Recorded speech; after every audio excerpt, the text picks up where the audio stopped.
Good? All right. Downstream injector. This is an injector bypass kit. This is your actual injector. There's an arrow on it. It points which direction the water needs to flow through here. Okay? This part and this part are both quick connected. It does not matter if this is here or if this is over here. This injector actually could be on this side and you can have the ball valve here. There's a bunch of different configurations for it. Ultimately what happens is water comes through here. Inside this is a teeny tiny hole that when we reduce our pressure that's going through the line by opening it up, basically not restricting the flow and putting a real small tip on it, it creates back pressure, and there's a little ball and spring in here that allows it to suck soap up. Okay? This particular injector, it's a super sud sucker. It's stainless steel. They're like 150, 200 bucks. We just rebuilt them, replaced a couple of fittings in them. But it can pull about a 25% draw. So if you've got pure 12.5 divided by 4, you're now spraying 3% mix on the house. So we're going to take that and we're going to start off with a 50-50 water and bleach mix in your bucket, because otherwise you will torch crap out of a house. The big thing with a downstream injector, basically, so when you close this, that forces all water has to go through this injector, so it will pull soap. When I open this, this allows all your water to come through here. It doesn't stop it from going through here, but there's no longer a way for it to pull soap. You also now get your full flow, which you guys haven't had it restricted because you haven't had a downstream injector on it. But when I do that, one, you'll hear the engine will sound different, and you'll feel an actual difference in the pressure. You'll be able to see it when we're spraying it, that difference when I open that up, and you're getting another half gallon, almost a gallon a minute in additional flow on this. When you get low, on your soap, or if this isn't in it, you'll hear it start sucking air. It's really going to start. It'll sound different. So we want to have a pickup tube. So we'll put that through this into the put a little tube, put that down and into your bucket. This doesn't go with you. It's going to stay right there on the truck. Okay. So you make up your mix, leave it right there. If you need to make more mix, you make more mix. We can also get a 10 or 20 gallon tank and just do 50-50 in it.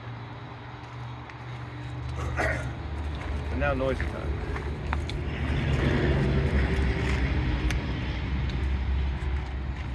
With your tips,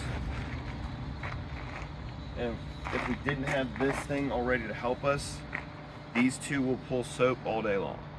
Okay?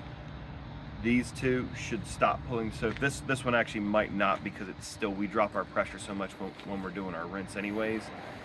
You'd really want a 2508 or 2509 tip to be rated for 8 or 9 gallons a minute. This is rated for 15, so it's still soft washing.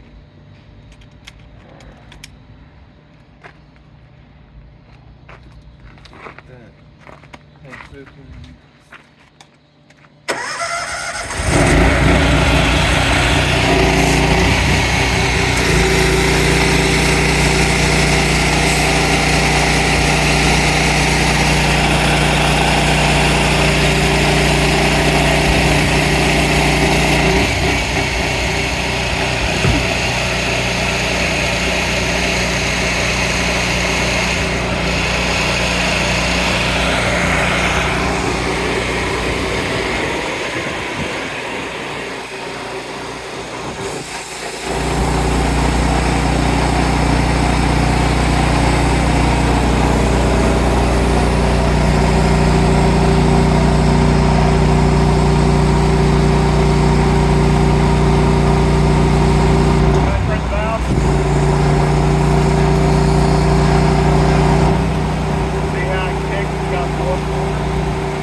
Go ahead and know, hey, I'm pretty much done using soap, just like if we're going between a roof mix to a house wash mix. I'm kind of close to it. Go ahead and turn it back on. Just count how long it takes for me to get soap.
that to mess with the downstream injector. The other thing when you're done with it, take it, run it through, just have it suck up some clean water.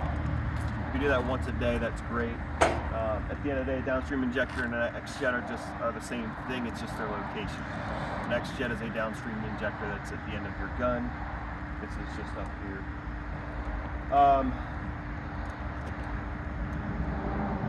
Questions, things. When you make your mix, the easy rule of thumb is an ounce per gallon. So it's an ounce per gallon of mix of soap. You can actually get away with less. So if you're making a 5-gallon mix, 3 gallons of your Apple wash mix is fine. Put that in it, make it up. Most houses, you may use 5 to 10 gallons of total downstream mix. Notice that with that too, I made a lot of soap suds. We were using Dawn dish soap. Which at the end of the day, soaps are soaps, right? So see that you can put too much soap in it and make it so you're spending all your time rinsing soap bubbles off of it and it wasn't necessary. Also realize and I was overdoing it a bit, but you can still see there's a lot of soap suds. Realize you're gonna cover a lot of area really fast with it because it's gonna go up. Get your like this now. Just be mindful of this. It is quick and easy to be able to switch back and forth between these. It should be nice and fast. It's not always. You can still run 2 machines. One guy's just rinsing, the other guy is soaping and rinsing. There's ways too where we can actually just change it and have your gun, you just switch your tips, it stops pulling soap, you're good to go. And then you switch to the other tip, it pulls soap.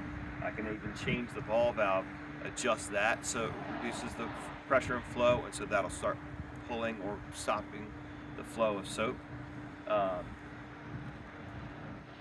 then there's an electronic version that will actually be able to just press a button from 2,000 feet away to change your soap and water. That will be after we get good with this. Questions, anything? No? Okay.